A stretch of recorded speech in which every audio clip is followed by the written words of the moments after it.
You know what's terrifying? Silence. Not the kind of silence when your phone dies or when the Wi-Fi goes out. I'm talking about that soul-crushing silence when you're on your knees, begging God for an answer, and you hear absolutely nothing.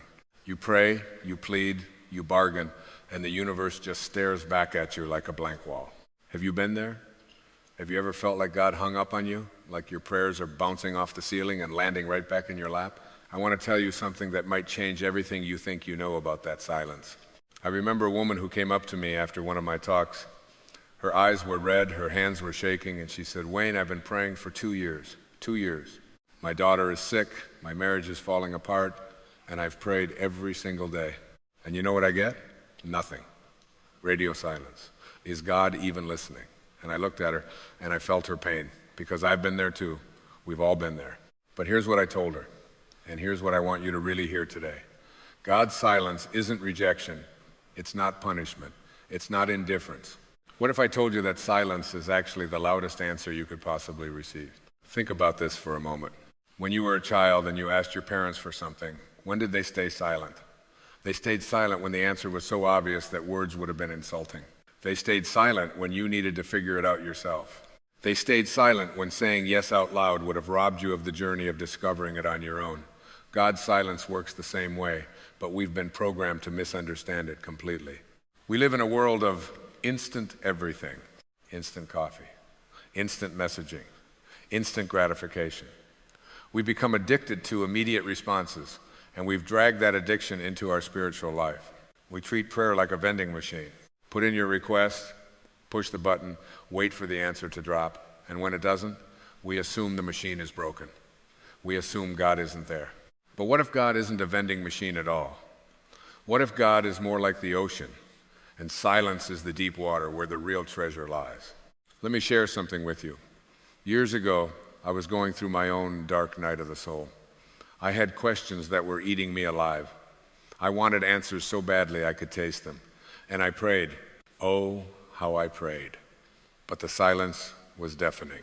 And in that silence, I did what most people do.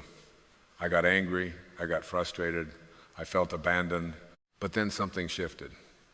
One morning, I was sitting by the water watching the sun come up, and it hit me like a lightning bolt. The silence wasn't empty. It was full. It was full of everything I needed to hear, but I had been too busy talking, too busy demanding, too busy expecting a specific answer that I couldn't hear what was actually being communicated. Here's the truth that will set you free. God speaks in the silence. Not despite the silence, in the silence. When there are no words, that's when the real communication happens. Because words are limitations. Words are boxes. When God stays silent, it's because what you need to know can't be contained in words. It has to be experienced. It has to be felt. It has to be lived. You want to know what God's silence really means? It means you already have everything you need. It means the answer isn't out there somewhere waiting to be delivered like a package. The answer is already inside you. God's silence is an invitation. It's an invitation to go inward, to stop looking up at the sky and start looking into your own soul. Because that's where God lives. Not up there, right here, in you. I know what you're thinking. But Wayne, I need guidance. I need direction. I don't know what to do. And I hear you. But let me ask you something. Have you ever noticed that the times in your life when you grew the most were the times when you had to figure things out yourself? When there was no roadmap? When there was no clear answer? That's not a coincidence. That's by design. The silence forces you to trust yourself, to trust the divine wisdom that's already flowing through you, to trust that you are not separate from God. You are an expression of God. Think about a seed in the ground. When that seed is buried in the dark soil, there's no light, there's no sound. There's complete silence and total darkness. Does that mean the seed is abandoned? Does that mean nothing is happening? No. That silence, that darkness, is where the miracle is occurring. That's where the roots are growing. That's where the foundation is being built. And if that seed could talk, it would probably be screaming, "Get me out of here. I can't see anything. Nothing is happening." But everything is happening. Everything necessary for that seed to break through the soil and reach toward the sun is happening in the silence. You are that seed. And right now, if you're experiencing God's silence, you're in the soil, you're in the darkness. And I know it's uncomfortable, I know it's scary, but this is where you're growing roots. This is where you're becoming strong enough to handle what's coming next. The silence isn't the absence of God. The silence is God working beneath the surface in ways you can't see yet, preparing you for something bigger than you can imagine. Here's another thing about silence that we miss. Silence is where healing happens. Have you ever noticed that? When you're physically sick, what does your body need? Rest, quiet, silence. When you're emotionally wounded, what helps? Not more noise, not more advice, not more opinions. Silence, stillness, space. God's silence is healing you. It's giving you space to process, space to integrate, space to transform. But we panic in the silence because we've been conditioned to believe that silence means something is wrong. Let me tell you about a man I knew who lost everything. His business collapsed. His wife left him. His kids weren't talking to him. And he prayed like never before. He begged God for help, for a sign, for anything. And he got silence. Month after month of crushing silence. And you know what he told me later? He said, Wayne, that silence saved my life. Because in that silence, I had to face myself. I had to look at the choices I made. I had to stop blaming everyone else and take responsibility. And in that silence, I found a strength I didn't know I had. I found a version of myself that had been buried under years of noise and distraction. God didn't abandon me. God gave me the silence I needed to find myself again. That's what silence does. It strips away everything that isn't real. It removes the distractions. It quiets the ego's constant chatter. And in that naked, raw space, you finally hear the truth. The truth about who you are. The truth about what you're capable of. The truth about what really matters. And that truth doesn't come in words. It comes in knowing. It comes in being. It comes in a quiet certainty that rises up from somewhere so deep inside you that it can only be divine. But here's where we get stuck. We want God to speak to us the way people speak to us. We want clear instructions. Step 1, step 2, step 3. We want guarantees. We want certainty. We want proof. And when we don't get that, we think God isn't listening. But God doesn't operate in the language of the ego. God operates in the language of the soul. And the soul speaks in feelings, in intuitions, in synchronicities, in the quiet whisper that you can only hear when you stop demanding and start receiving. I want you to try something right now. Stop for a moment and ask yourself, what if the silence is the answer? What if God is silent because I'm supposed to be still? What if instead of waiting for an external answer, I'm being called to trust the internal knowing that's already there? What changes when you shift from, why isn't God answering me, to what is God showing me in this silence? Everything changes. Because now you're not a victim of the silence, you're a participant in it. You're not passive, waiting for something outside of you to change. You're active, diving into the silence and discovering what's waiting there for you. And I promise you, when you go into the silence with openness instead of resistance, you'll find treasures you never knew existed. Here's another layer to this. Sometimes God is silent because the question you're asking isn't the right question. We pray for specific outcomes. We pray for the job. We pray for the relationship. We pray for the money. We pray for the healing. And those aren't bad things to pray for. But what if what you really need isn't the thing you're asking for? What if what you need is the growth that comes from not getting that thing? What if what you need is to learn faith, or patience, or resilience, or self-reliance, or trust? And what if the only way to learn those things is through the silence? God sees the bigger picture. God sees not just what you want right now, but what you need for your soul's evolution. And sometimes what you need is to sit in the uncertainty, to sit in the not knowing, to sit in the silence and learn that you're okay even when you don't have all the answers. Because that's freedom, that's spiritual maturity. That's knowing that you are whole and complete regardless of external circumstances. I've learned something over the years. The people who have the deepest faith aren't the ones who got all their prayers answered the way they wanted. They're the ones who didn't get the answers they wanted but found something better in the waiting. They found themselves. They found their strength. They found a connection to the divine that doesn't depend on getting what they want, but on knowing who they are. And who are you? You're not just a human having a spiritual experience. You're a spiritual being having a human experience. You're not separate from the divine. You're an individualized expression of it. And when you really get that, when you really understand that, the silence doesn't feel like abandonment anymore. It feels like communion. It feels like being held in the arms of something so vast and so loving that words would only diminish it. Let me ask you something. When you're with someone you love deeply, do you always need to be talking? Don't you have those moments where you just sit together in silence and it's perfect? Where the silence says more than words ever could? That's what's happening with you and God right now. If you're in a season of silence, it might be because you've reached a level of intimacy with the divine where words aren't necessary anymore. Where the communication is happening at a level so deep, so profound, that it transcends language. But I know what the ego does in the silence. The ego panics. The ego creates stories. The ego says, see, you're not worthy. You're not good enough. God doesn't care about you. You've been forgotten. And those thoughts are loud. They're convincing. They feel real, but they're not true. They're just the ego's fear of losing control. Because in the silence, the ego has nothing to do. It can't problem solve. It can't manipulate. It can't strategize. So it tries to fill the silence with fear and doubt and worry. Don't let it. Recognize those thoughts for what they are. Recognize them as the death throes of the false self that's trying to maintain its grip on you. What if you chose to interpret the silence differently?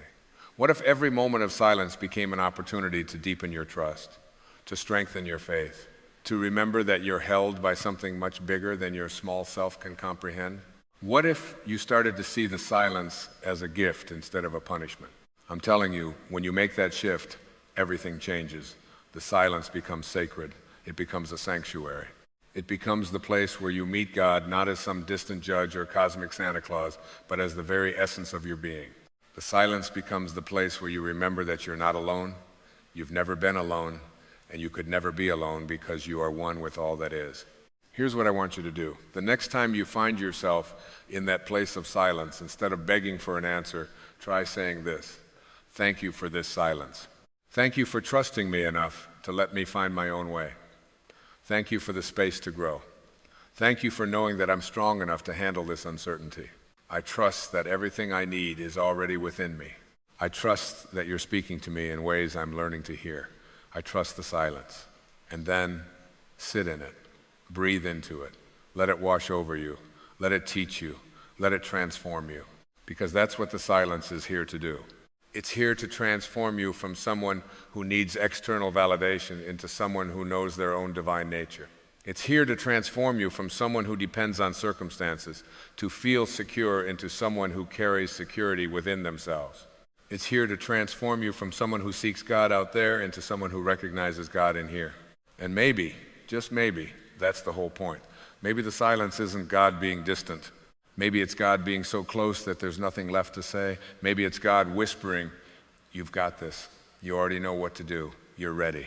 Trust yourself because I trust you. And maybe the greatest prayer isn't the one where you ask for answers.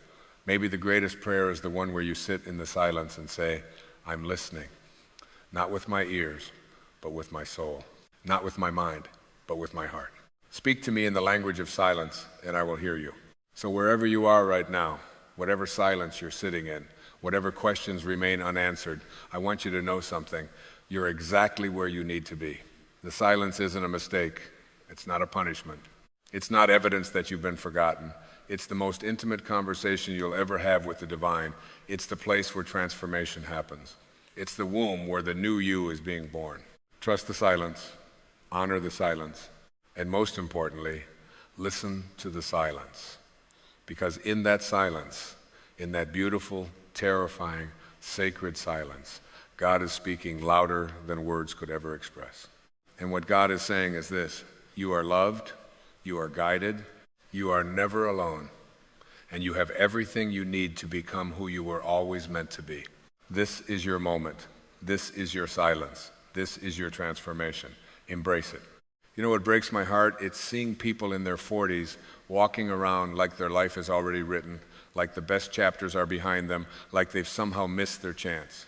I see it in their eyes, that quiet resignation, that feeling of, well, this is it.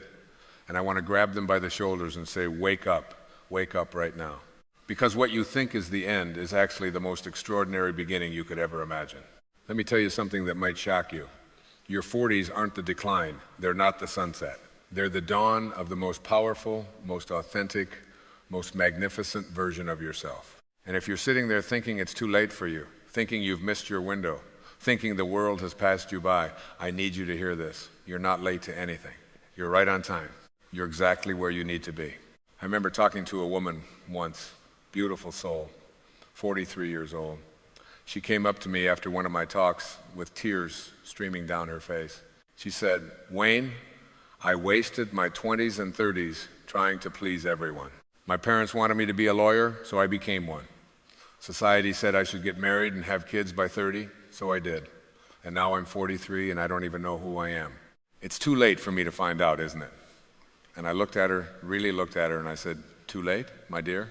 You're just getting started." Think about this for a moment. What were you doing in your 20s?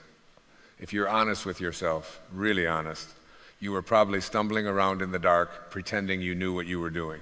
You were trying on different masks, seeing which one fit, which one got you approval, which one made people like you. Your 20s were about survival. Your 30s were about proving yourself. But your 40s? Your 40s are about finally coming home to yourself. Here's what nobody tells you. The first 4 decades of your life are basically a training ground. You're learning what doesn't work. You're discovering what drains you. You're finding out who you're not. And that's not failure. That's wisdom. That's the most valuable education you could ever receive. Because now, right now, you have something you never had before. You have clarity.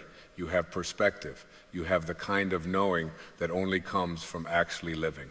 I spent my 20s and 30s running around like a headless chicken, chasing achievement, chasing approval, chasing some imaginary finish line that kept moving further away. I was so busy trying to become somebody that I forgot I already was somebody. It wasn't until my 40s that I finally stopped long enough to ask the most important question of my life. Not what do I want to achieve, but who do I want to be? And that's the shift that changes everything. See, when you're younger, you're focused on doing. What should I do with my life? What career should I choose? What goals should I set? But in your 40s, if you're paying attention, you start to realize that life isn't about doing, it's about being. It's about becoming the truest, most authentic version of yourself. And that journey, my friend, that journey is just beginning.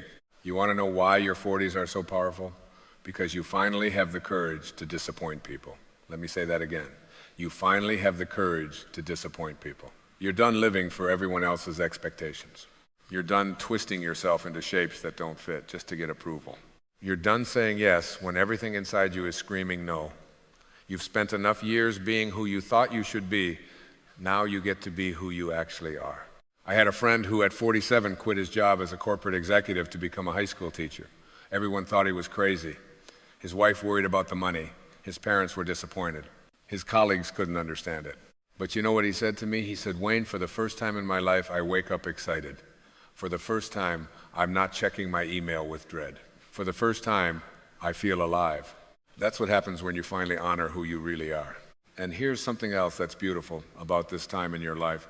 You stop caring so much about what people think, not in an arrogant way, but in a free way. You realize that most people are so caught up in their own drama, their own fears, their own insecurities, that they're barely thinking about you at all. And the few who are judging you, they're usually the ones who are too afraid to make their own changes.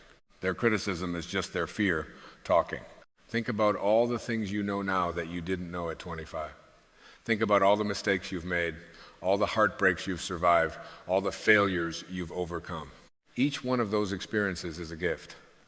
Each one taught you something about resilience, about strength, about who you really are beneath all the pretending. You're not starting from scratch in your 40s. You're starting from experience.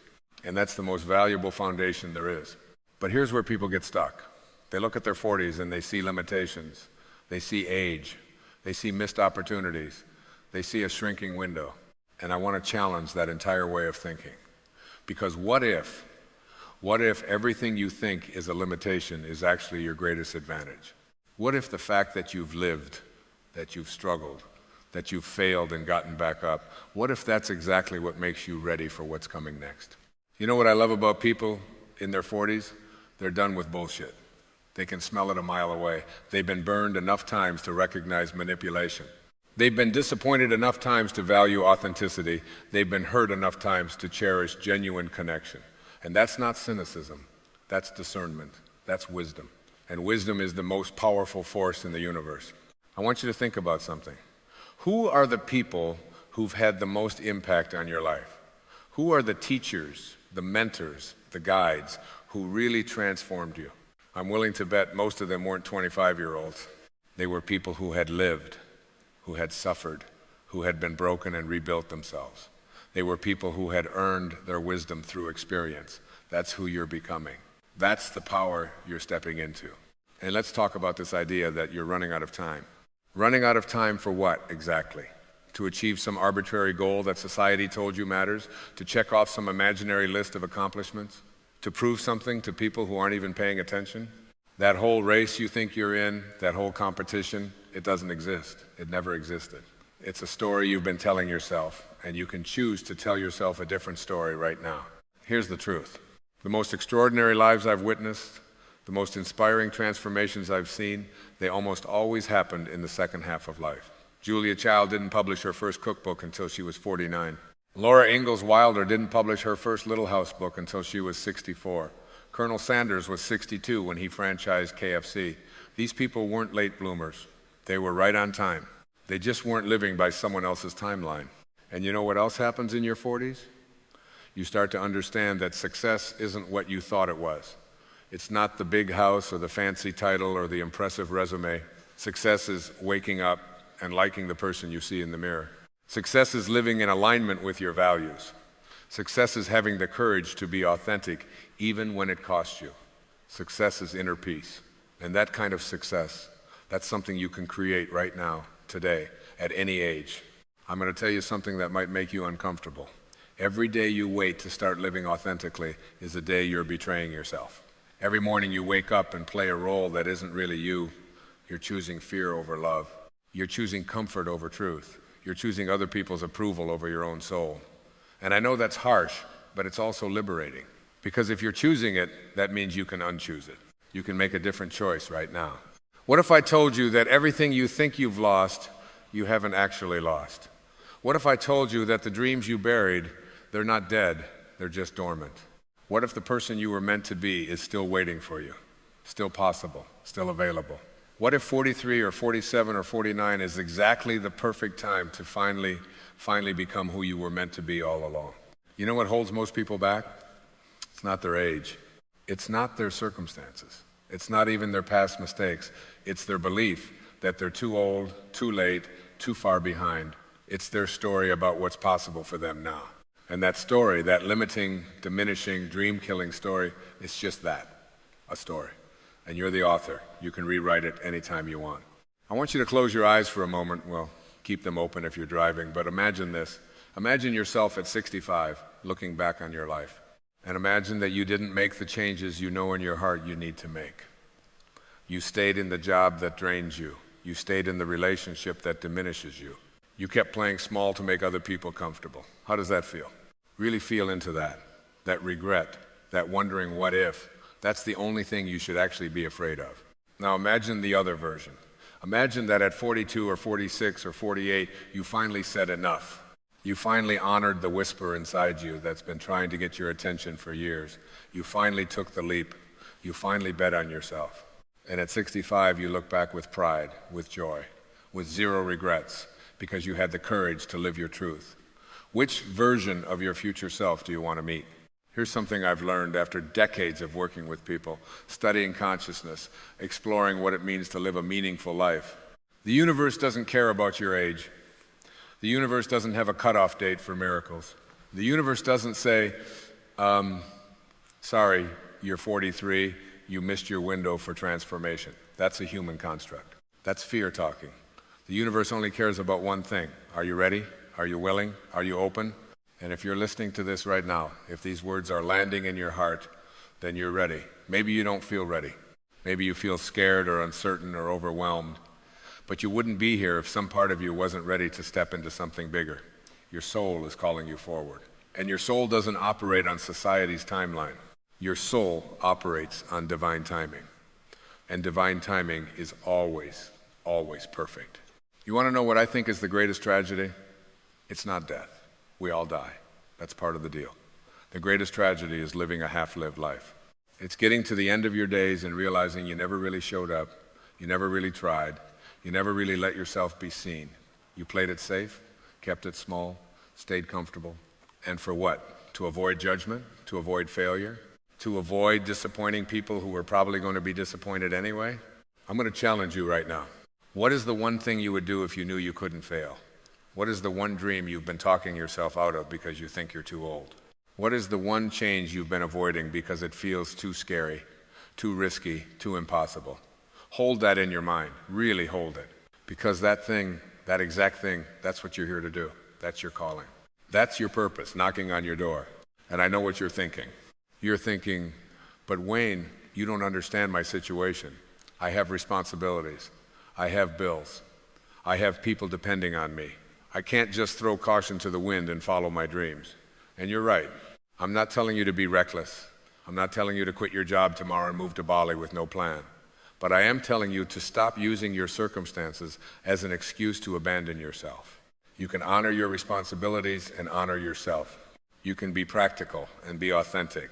You can make smart choices and brave choices. It's not one or the other. You can start where you are with what you have and take one small step toward the life that's calling you. Just one step. That's all it takes to begin. And here's what happens when you take that step. The universe meets you. I've seen this happen over and over again.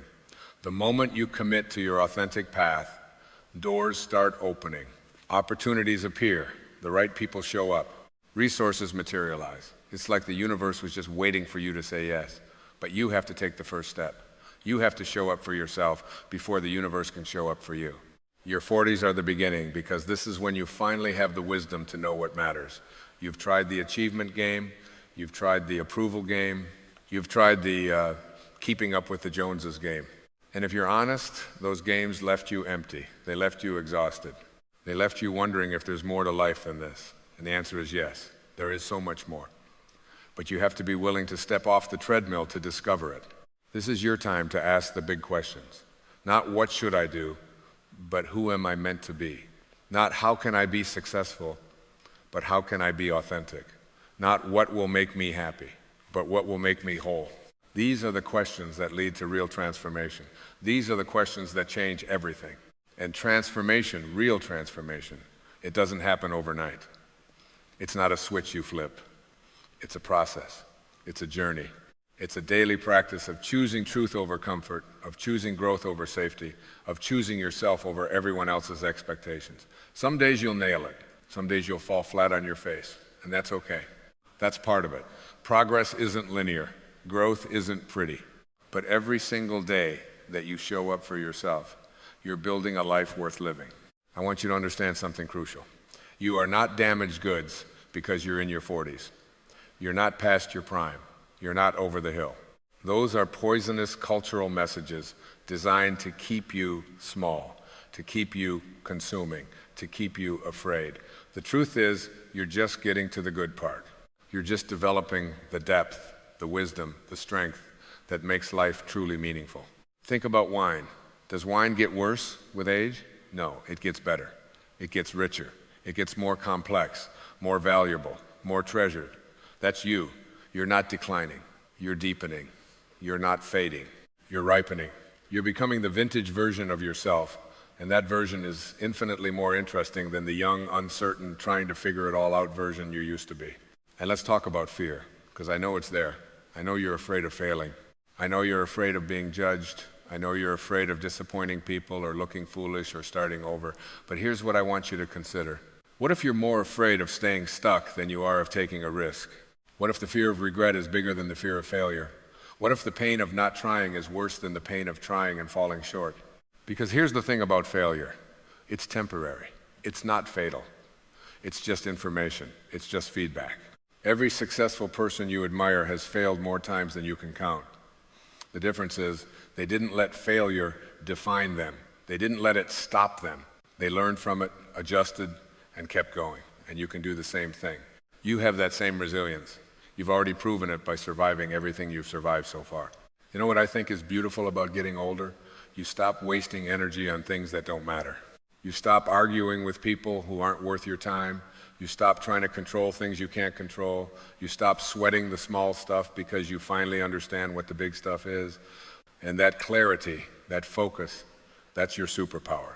That's what allows you to create real change, real impact, real meaning in your life. So here's what I want you to do. I want you to give yourself permission. Permission to want something different. Permission to dream again. Permission to believe that your life can be extraordinary even though you're not 25 anymore.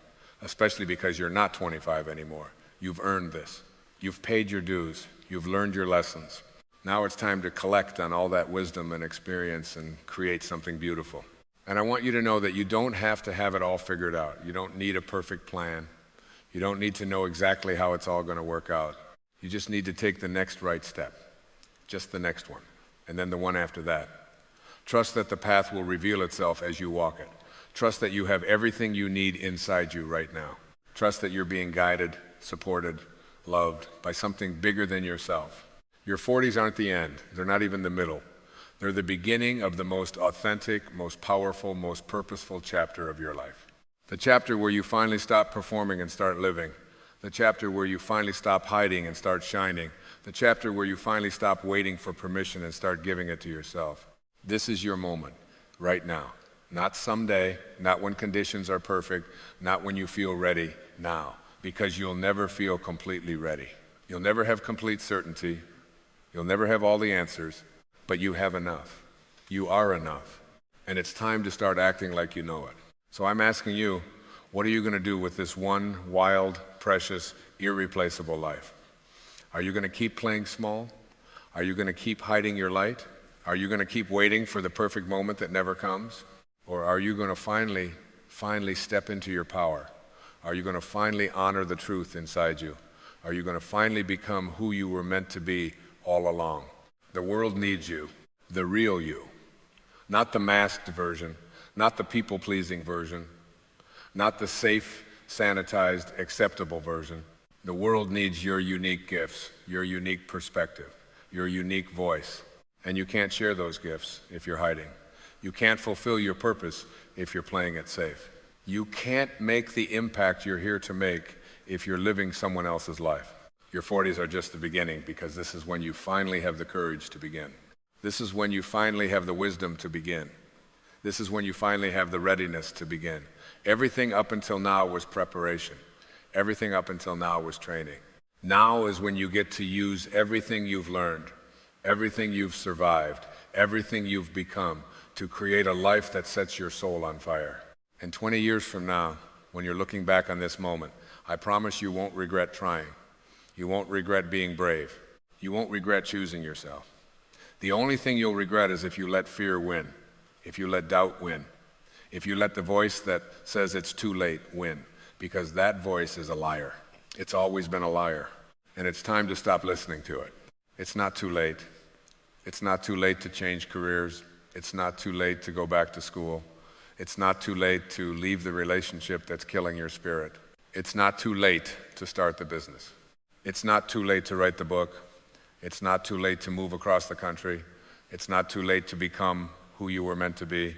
It's not too late for any of it. The only thing it's too late for is living someone else's life. That ship has sailed. Now it's time to live yours. So take a deep breath. Feel the possibility in this moment. Feel the power that's always been inside you, just waiting to be unleashed.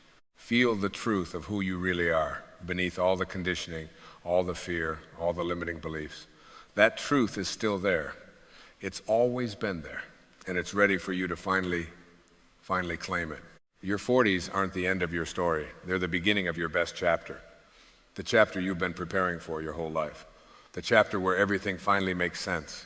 The chapter where you finally come home to yourself. And that chapter starts right now, today, this moment, with the choice to believe that you're worthy, that you're capable, that you're ready for everything that's calling you forward. So what are you waiting for? Your life is calling. Your purpose is calling. Your authentic self is calling. And it's time to answer. It's time to begin. It's time to step into the magnificent, powerful, extraordinary life that's been waiting for you all along, because you're not too late. You're right on time. And your greatest adventure is just beginning. What if I told you that the moment you stop trying to fit in is the exact moment your life begins to transform? I know that sounds counterintuitive. We've been programmed since childhood to blend in, to color inside the lines, to be careful about standing out too much. But here's what I've discovered after decades of working with people from all walks of life. The ones who change the world, the ones who find true fulfillment, the ones who leave a lasting impact are never the ones who played it safe by copying others. They're the ones who had the courage to be authentically, unapologetically themselves. Let me tell you about a conversation I had years ago that changed everything for me. I was sitting with a young artist who was in tears because her work wasn't selling. She showed me her paintings, and they were technically perfect, beautiful, really, but something was missing. When I asked her who her influences were, she rattled off 5 famous artists whose styles she was trying to emulate. And there it was. The problem wasn't her skill. The problem was that she had buried her own voice so deep under layers of imitation that she couldn't even hear it anymore. I asked her a simple question. What would you paint if you knew no one would ever see it? What would you create if approval didn't matter? 3 months later, she sent me a photo of her first original piece. It was raw. It was different. It was unmistakably hers. And it sold within a week. Here's the truth that nobody wants to hear. When you spend your life copying others, you become a second-rate version of someone else instead of a first-rate version of yourself. Think about that for a moment. You have something inside you that has never existed before in the history of humanity. Your combination of experiences, perspectives, talents, and quirks is completely unique. But most people never tap into that originality because they're too busy looking around to see what everyone else is doing. The world doesn't need more copies. The world needs originals. And I'm not talking about being different for the sake of being different. I'm talking about the kind of authenticity that comes from deep within, from that place inside you that knows who you really are, when all the masks come off. You see, when you're truly original, when you're operating from your authentic self, something magical happens. You stop competing because there's no competition. How can anyone compete with you being you? They can't. They can only try to copy you, and by then, you've already moved on to the next expression of your authentic self. Have you ever noticed how the most influential people in history were never the ones who followed the crowd? Martin Luther King Jr. didn't look around and say, well, everyone else is accepting segregation, so I guess I should too. Steve Jobs didn't create Apple products by copying what IBM was doing. Maya Angelou didn't become one of the greatest poets of our time by writing like everyone else. They tapped into something deeper. They trusted their inner voice even when it contradicted everything the world was telling them. But here's where it gets really interesting. When you dare to be original, when you dare to express your authentic self, something happens that you might not expect. People start copying you, and that's okay.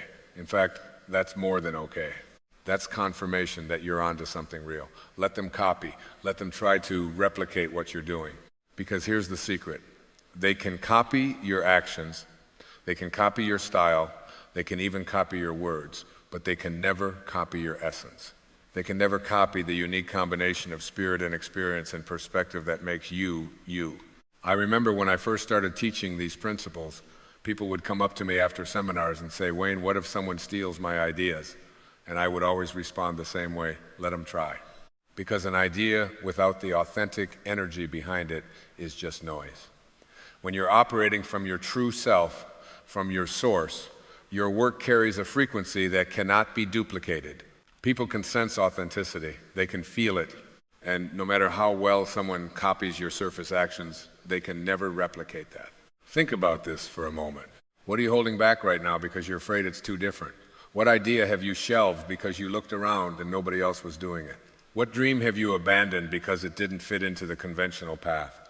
That's exactly the thing you need to pursue. That's exactly the voice you need to amplify. I've watched this pattern play out thousands of times. Someone discovers their authentic voice, their original expression, and they're terrified. They think, this is too weird. This is too different. People won't get it. But then they gather their courage and put it out into the world anyway. And what happens? Some people don't get it. That's true. Some people will never get it. But the right people, the people who need what you have to offer, they find you like metal to a magnet. Because authenticity is magnetic. Originality is magnetic. Here's what most people don't understand about being original. It's not about trying to be different. It's about stopping trying to be the same. There's a huge difference. When you try to be different, you're still operating from the outside in. You're still looking at what everyone else is doing and then deliberately doing the opposite. That's not freedom. That's just another form of letting others control you. True originality comes from the inside out. It comes from getting so connected to your authentic self that you stop worrying about what anyone else is doing altogether. Let me share something personal with you. Early in my career, I was invited to speak at a major conference alongside some of the biggest names in personal development. I prepared this elaborate presentation, complete with slides and statistics and quotes from famous philosophers. I was trying to sound important, trying to sound like what I thought a serious speaker should sound like. The night before the conference, I couldn't sleep. Something felt off. So I threw away my entire presentation and decided to just speak from my heart, to share the simple truths I discovered through my own struggles and breakthroughs. No pretense, no trying to impress anyone, just me, being me. That talk changed my career, not because it was perfect, but because it was real. When you're authentic, when you're original, you give others permission to be the same. That's the real power of staying true to yourself. You become a lighthouse for other people who are tired of pretending, who are exhausted from trying to fit in, who are ready to stop being a carbon copy and start being an original. Your courage to be yourself ignites courage in others. But I want to be honest with you about something. Staying original isn't always easy. There will be times when the pressure to conform feels overwhelming. There will be moments when you look at what everyone else is doing and think, maybe I should just do that too. It would be so much simpler. The voices of doubt will get loud. Your family might not understand. Your friends might think you've lost your mind. The market might not immediately reward you. And in those moments, you have to decide, are you going to trust the authentic voice within you, or are you going to let fear push you back into the crowd? I'll tell you what I've learned. Every single time I've trusted my authentic self, even when it scared me, even when it made no logical sense, something greater unfolded. Every single time I've tried to copy someone else or conform to expectations, I've felt miserable, and the results have been mediocre at best. Your inner guidance system knows the way. Your authentic self knows what wants to emerge through you. The question is, are you listening? Here's something that might surprise you. Being original doesn't mean you have to reinvent the wheel. It doesn't mean you can't learn from others or be inspired by others. Of course you can. Of course you should. But there's a difference between learning from someone and losing yourself and trying to become them. When you study others, you're gathering tools and insights, but you use those tools to build your own unique creation, not to replicate theirs. Think of it like cooking.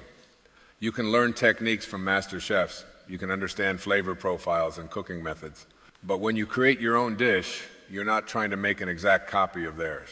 You're using what you've learned to express your own palette, your own creativity, your own vision. That's how you should approach everything in life. Learn from the masters, but create from your soul. And here's the beautiful paradox.